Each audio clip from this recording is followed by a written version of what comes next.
Jared Polin, FroKnowsPhoto.com, and this is your Photo News Fix.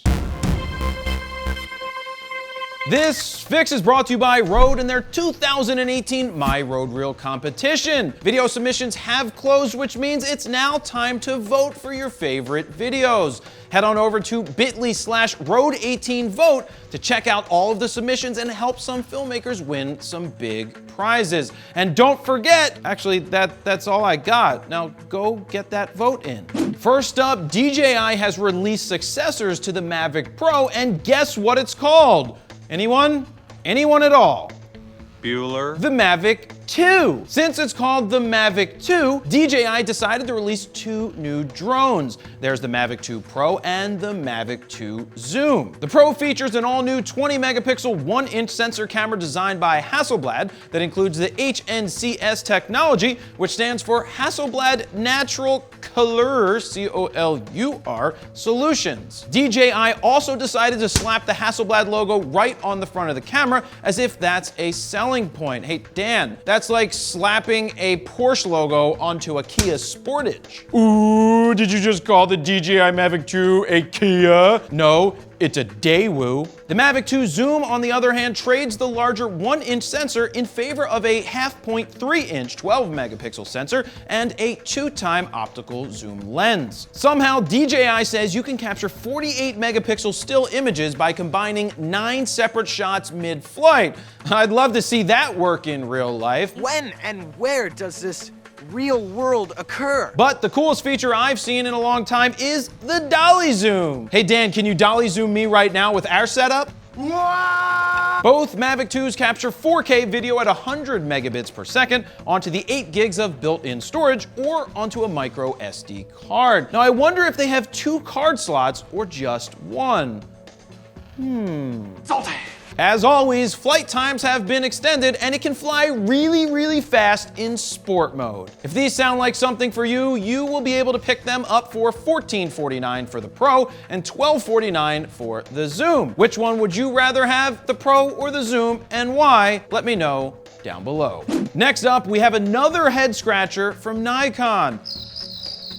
A reader pointed me to an article on digitalcameraworld.com where they had an interview posted with Tim Carter, who's not related to Jay-Z that I know of. Know you love me. But he is a senior product manager for Nikon. This was a very informative interview, but when I scrolled to the part about the battery grip, I almost fell out of my chair.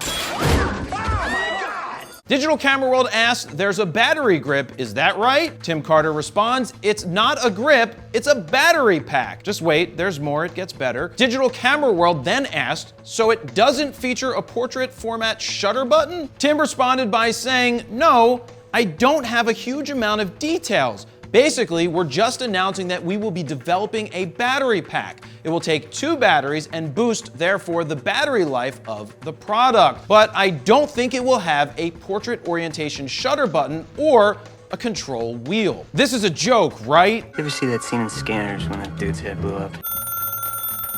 Oh, phone. Hello? Oh, hey guys, hold on. It's Nikon. Okay. Okay, right. So you know you guys are gonna get a lot of shit for this one, right?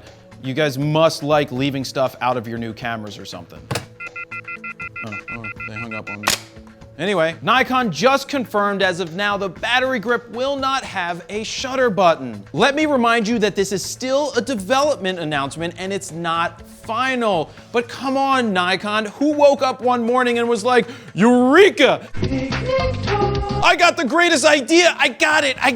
Let's not have a shutter button on the grip!" The question is, can this camera even be controlled by a battery grip? Where's the connector? Even if they decided to add a shutter button or a joystick later, will it work with the camera? Maybe it's in the battery door like Canon's grips, but we don't know and we'll have to wait to see when this camera and grip come out. On the other hand, have you ever seen a battery grip that doesn't let you control the camera? Come on, Nikon.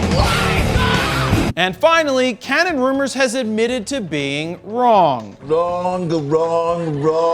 I mean, it is a rumor site. They don't have to get it right, though in all fairness, they usually are pretty spot on. Canon Rumors posted, "We were wrong. All of your Canon mirrorless dreams are likely coming true soon." They go on to say that it's been known for some time that Canon is having an announcement on September 5th, but they are still not sure what, if anything, will be announced. Canon Watch, on the other hand, has posted these rumored specifications, also known as specs: a 28 megapixel full frame sensor with dual pixel AF in-body stabilization, 10 frames a second for still shooting, 4K at 30 frames per second, 1080 at 60 frames per second, and nothing about 120 frames per second or how many memory card slots it will have. Sultan! Finally, they report that it may be priced at $1,900, which means it could be their entry-level full-frame mirrorless, which sounds like a pretty good price. Now, what do you think? Could these rumors be true? If so, how are the specs so far? And there you have it. That's your photo news fix this time around. To check out the last fix, go ahead and click on the screen right here. And don't forget to like, share, comment, and subscribe.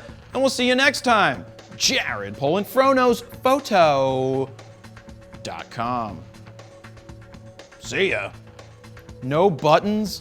Seriously, no buttons on that thing?